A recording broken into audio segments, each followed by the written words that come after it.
using the alphabet of the Hebrew language. It is also chiastically organized. And what I mean by that is this. It's saying a phrase 2 times, but in reverse order. Each verse is like that. For instance, an example, my wife, she has on my heart belongs to her. That's something that's chiastically organized. It says the same thing, but in reverse order. Many people believe that the poem here in chapter 31 about the virtuous woman is connected to the Psalms 112, where it talks about the virtues of a man. Proverbs 31 is describing the virtues of a woman. Psalms 112 is describing the virtues of a man that fears God. Both really accent the generosity of a person. All this is background, something we talked about last week and the week before. But they accent the generosity of the person. The strong woman gives and assists. That really is the overarching characteristic of her life. But the righteous guy in Psalms 112 shows compassion and is gracious and lendeth. You know, the bottom line is this. That's what Christians should be like. We ought to be loving, caring, compassionate people. And both of those passages do that. Also, in Proverbs 31, God uses what would be historically considered and reserved for military exploits, terms to describe this lady. This is a lady in Proverbs 31 that does domestic work, that does economic work, that does craft work. But yet God uses this poem to describe her in heroic terms, letting us see that what she is doing really matters. She's heroic the way that she does the chores that's been assigned to her by God Almighty. I think it's good also for us to understand that in this world, there is a battle going on. There is a fight that happens every day. It's between the seed of the serpent and the seed of the woman. And ladies, you are on the front lines of that battle in how you help in rearing and raising your family. I think that is important for us to. I believe that societies rise and fall on how wise, holy women fight this holy war, raising our children for the Lord. It's also important to understand in Proverbs 31 that this poem does not emphasize the beauty of a woman. I think this world has it all backwards. Having a beautiful wife, I tell you, is a wonderful thing. I always at home, I'll say, "Hey, beautiful, what are you doing?" She says, "I don't know who you're talking about, but I'm here." Having a beautiful wife is a wonderful thing, but that's not the most important thing. It truly isn't. This Proverbs in 31 emphasizes the glory and beauty of her strength, her productivity, her wisdom, and her prudence. Those things never fade away. Those things can be retained until we're put in the grave. That's what this Proverbs 31 lady had. I asked Linda, my wife, the other day after talking about the Proverbs 31 lady last week. I said, "What are your perceptions about this lady? And what do you see about what I talked about last week?" And she said this, and it sort of threw me for a loop a bit. She says, "It seems the standard is unattainable. I can never be all that." Understanding a few weeks ago, and I'm not going to get into this now, but I conveyed that I believe that Lemuel, who is talked about in Proverbs 31 verse 1, I believe that's personally a pet name that Bathsheba had for Solomon. But I think what we're seeing in verses 10 through 31 is how Solomon saw his mom. It's the eyes that he saw her through. He loves his mom. He was not foolish enough to think that she didn't fall and fell and have problems of life. But the eyes that he saw her with were very clearly of a lady that he respected, very clearly of a woman that he held on a high pedestal, because he saw her heart. He saw her desire to be all that she could be for her husband and for her family. You know, I think that at times we think our family desires perfection. They do not. They want to see and know that you love them, that you will do all that you can for them. And we are seeing through Solomon's eyes how he viewed his mother, how he saw that high standard that he held, that she portrayed and held up in his eyes. He saw that, but he understood also that there were times, and she understood that there were times, like verse 10 says, that there were times where her price probably wasn't far above rubies. He understood, like verse 11 says, there were times probably in her life where her husband didn't safely trust in her. But he still, through those failings, through those shortcomings of life, he still saw a mother that ultimately loved him and would do all that she could for him. And she was doing her best to live to that high standard of life. So no, did she always live that standard of life, Linda? No. But that was her aim, and that was her desire.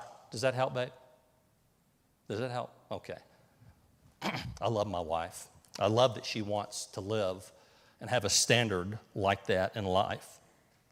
But don't be intimidated by a desire to pursue perfection and a high standard of life. You know, there is not one area of life that any of us will obtain perfection. Not one area. Nobody, ever. Not even Miss Jo Beth will attain an area of perfection. But I'm going to add this to that point. We should be obsessed with pursuing the right direction. That should be our goal. I fell off that horse, but I'm going to get back on it and ride in the right direction. I want to pursue righteousness. Even though I know in this life I will never obtain perfection and practical righteousness in every area of my life, that is going to be the direction that I am going to go. So press towards the mark. Press towards the mark of the high calling of God, and having done all to stand, stand and know where you're headed. Today, I want to also give you a little, before we get into the verses, a little impact of a woman in the life of her family. But not only in the life of her immediate family, in the life of those that will come, her descendants in the future. I want to enlarge our vision on what you ladies are accomplishing now, not only for today, but for generations to come. I think many of us fail to see the true potential of our actions today. Does anybody know who Sarah Edwards is? Yes, sir.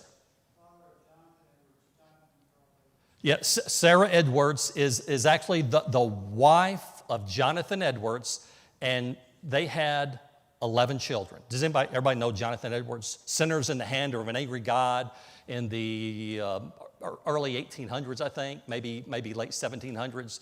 A famous preacher that actually was a part of the Great Awakening in America. Sarah Edwards was his wife. There was a book written, and you ladies will love the title of this book, that Elizabeth Dodds wrote many, many years ago. The title of the book was called Marriage to a Difficult Man.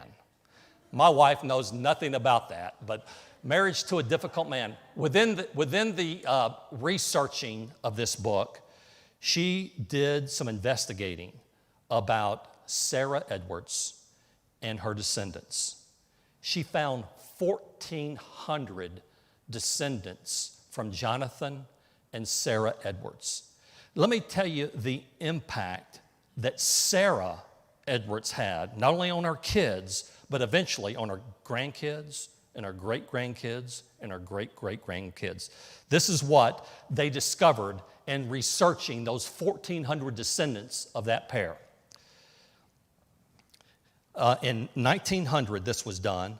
The Edwards family produced 13 college presidents, 65 professors, 100 lawyers. I got a little question about that being a positive thing. 100 lawyers and a dean of a law school. Sarah and Jonathan Edwards, I'm talking about, their descendants. 30 U.S. judges. 66 physicians, a dean of a medical school, 80 holders of high public offices, 3 U.S. senators, 3 mayors of large cities, 3 governors of states in the U.S., a vice president of the United States. You've heard of Aaron Burr? That was their great-grandchild. The writer of this book and the person she used to trace the lineage of Sarah and Jonathan Edwards determined this: the character of Sarah Edwards is what was as responsible as anything in producing the results of their children.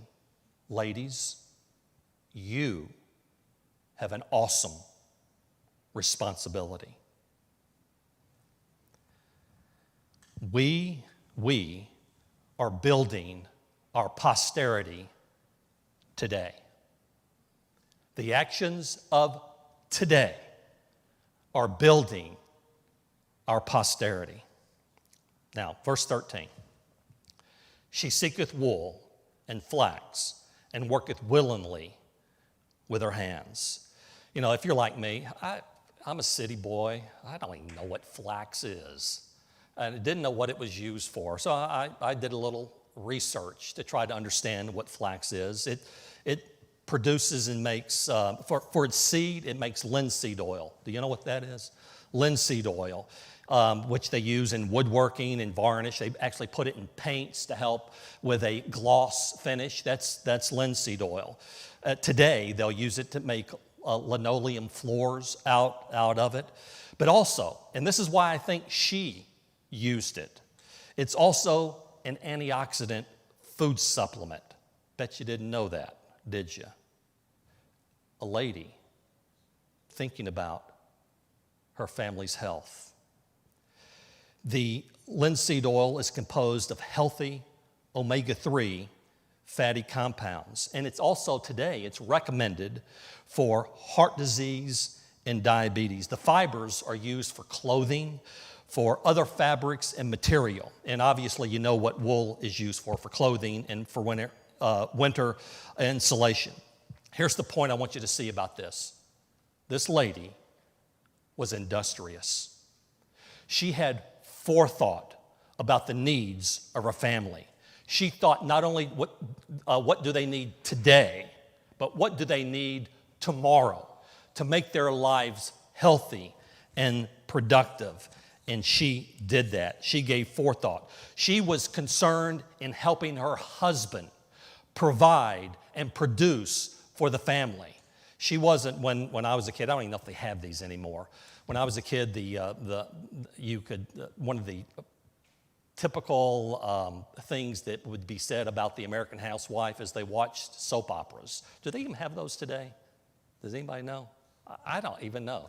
Have y'all even heard of that, you young folks? Okay, y'all have heard of it. She was not that type of lady. She was busy in life, doing all that she could for her family. You know, I'm glad Heather came in. I'm glad Joe Beth's here, because as I was thinking about this, I know, don't even know your sister's name. I can never remember her name. But the one that bakes cakes. Amber? Why does she do that? I don't think she probably has to. Why does she do that? She wants to be productive and help. And it may be even for her own spending money, so that she doesn't have to take money out of the family coffers, if you will. This Proverbs 31 lady was industrious and thought about how she could be an asset and not a hindrance to the financial well-being of her family. And I thank God for that. I think about my wife, who is always looking for how she can save money. God has blessed us financially. And I tell her, okay, I'm going to tell you our big argument in life. Linda does not have to go to the thrift store to buy clothes, but she does. And I thought, I should be thankful that she's not wanting to go to Dillard's or some other place and spend $300 for something she can get for $5. That's how Linda says she won't even spend $5. That's this Proverbs 31 lady. She didn't want to be a hindrance to her husband by not being prudent with what God has given and looking for ways to save money. That's what this lady was all about. She worked willingly because she wanted to help, and she saw it as her responsibility. It was her responsibility to act as she was acting. Look at verse 14. She is like the merchant ship.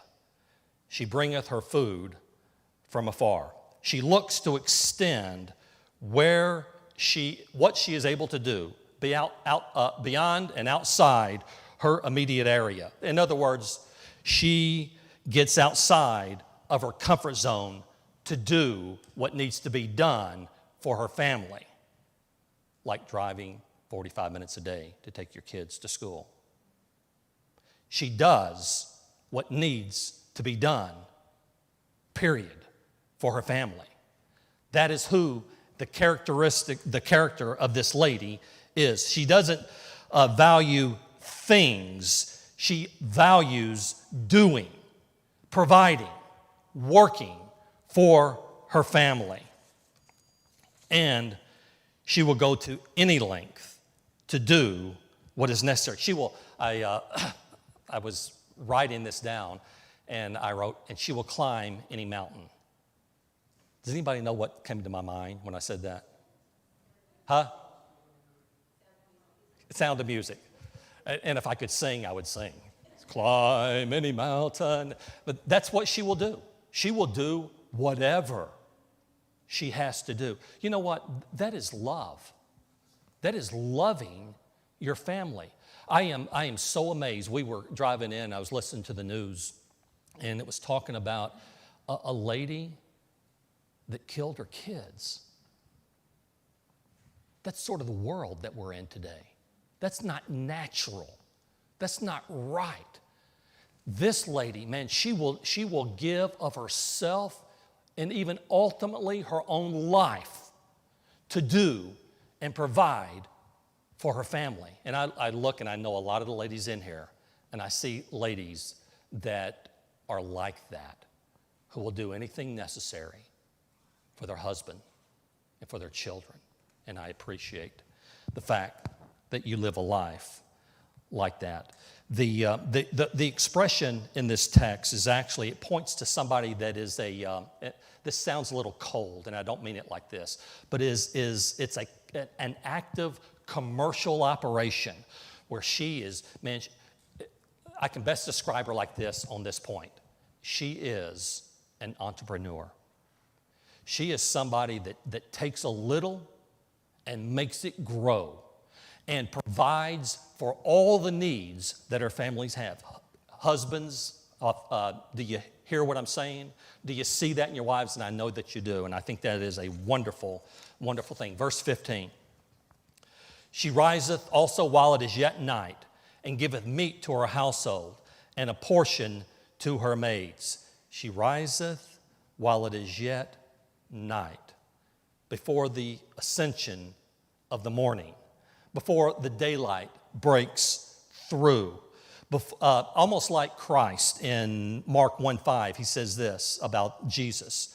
And in the morning, rising up a great while before day, he went out and departed into a solitary place and there prayed.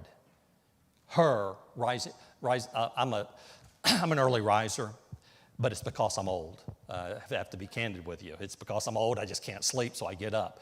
But this lady intentionally arose early to provide for her family.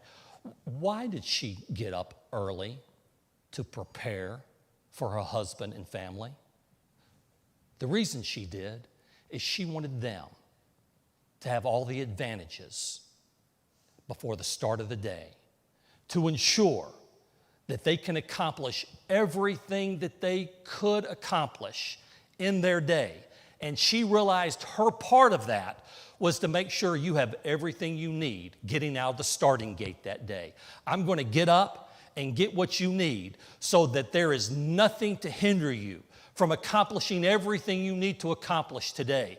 I'm going to wake up and sacrifice my time and get up early because I love you. And I want to make sure there is nothing lacking in your day. I'm going to provide meat so that you're strong for the day. I'm going to make sure that you're clothed right for the day so that there is nothing to hinder you from being the best that you can be today. She's giving of herself. And I tell you, a mom that will sacrifice sleep to help her children, that is a Proverbs 31 lady. That's why she rose early. She wanted to make sure that they were prepared. She wasn't one that was going to stay up doing the unnecessary things of life. I can remember when I was in the military decades and decades and decades ago, you would see people, and I was single, and you would see people and ladies coming into the barracks at 2 and 3 and 4 o'clock in the morning to get up to go to work at 6 o'clock. This lady was not one of those. She understood that I need to forego maybe doing things I want to do so that I can provide and be all that I need to be for them so that I can prepare them for the day ahead that they will have. Those that take care of their family are showing how much they love their family. Look at verse 16. We've got just a few more minutes. She considereth a field and buyeth it with the fruit of her hands. She planteth a vineyard. She purchases land. She enlarges the estate of the family. It's a continuing theme throughout Proverbs 31. But I want to zero in on that word, considereth. She considers what advantage it will be to her family if I buy that asset. I want to make a point about this that's sort of in our world today. We have become a nation of consumers and not a nation of savers. Notice that she bought the land. It was for a return. She didn't borrow to buy the land. She bought the land. It was not a hole that she was going to pour money into. She had saved the money to buy the land.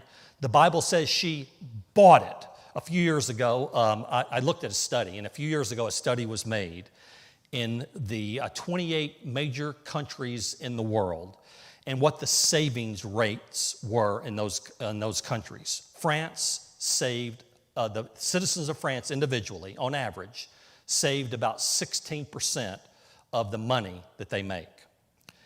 Australia, they saved 11% of the money that they make.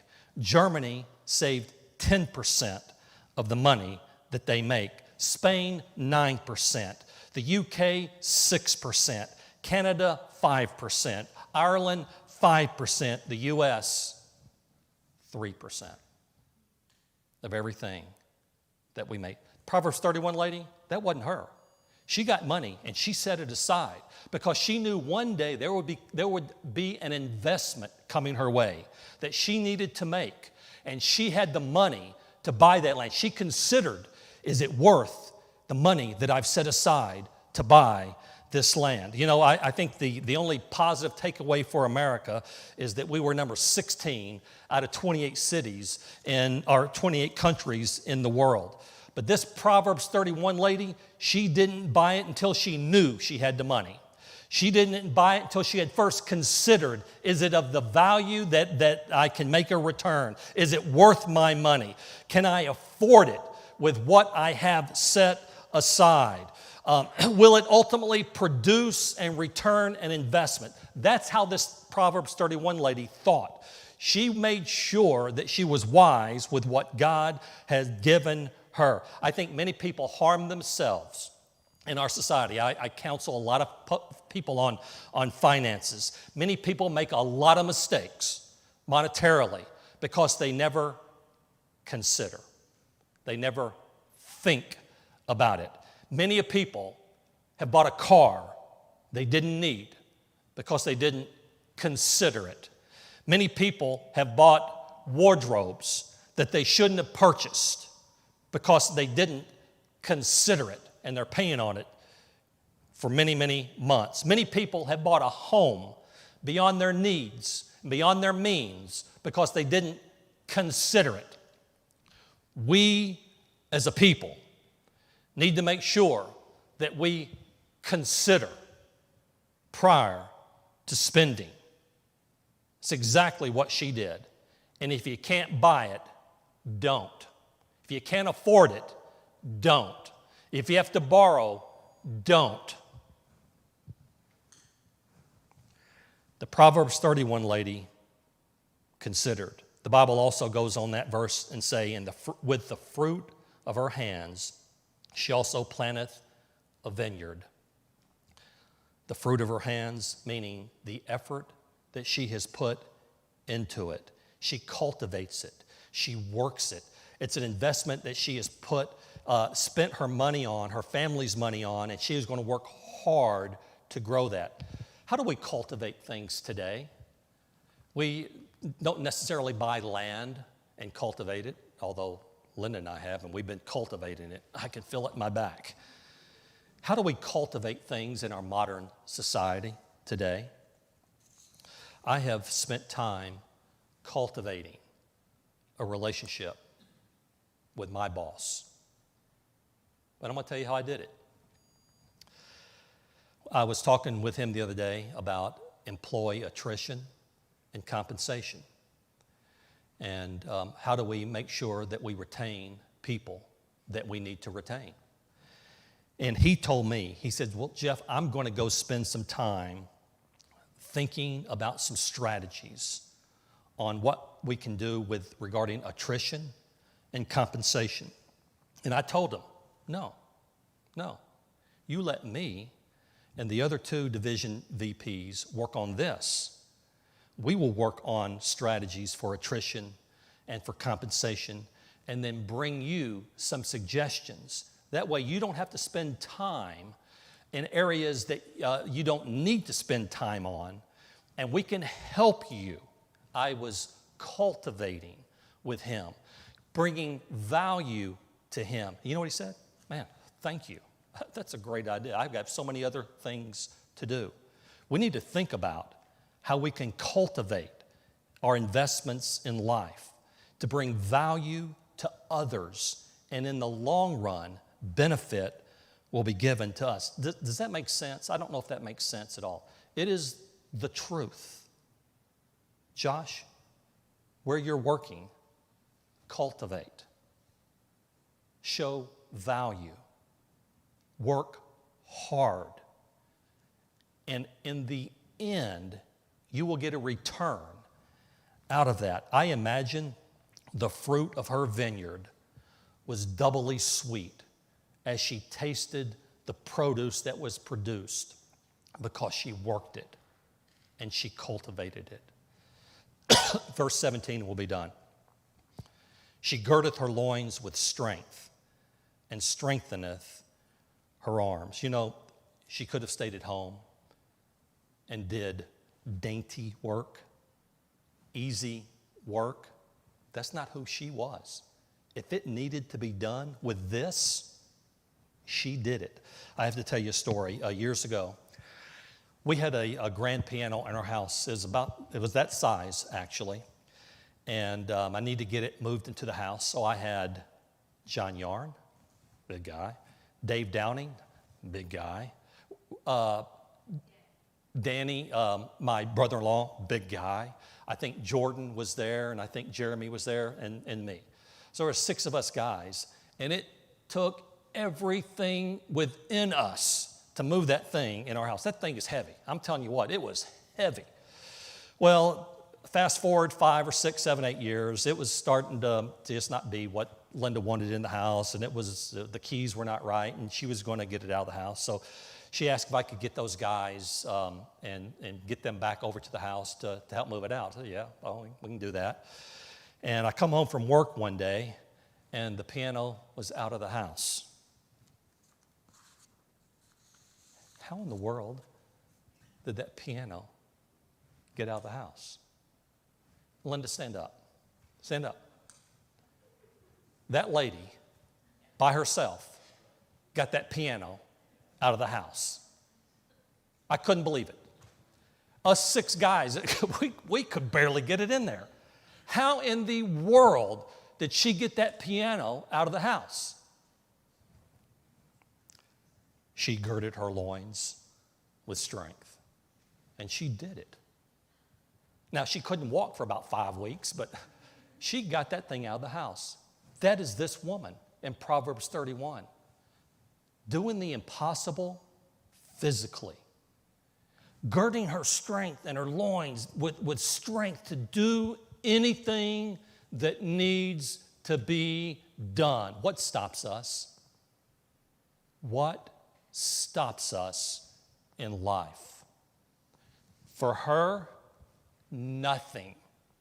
Nothing. If it had to be done, she did it.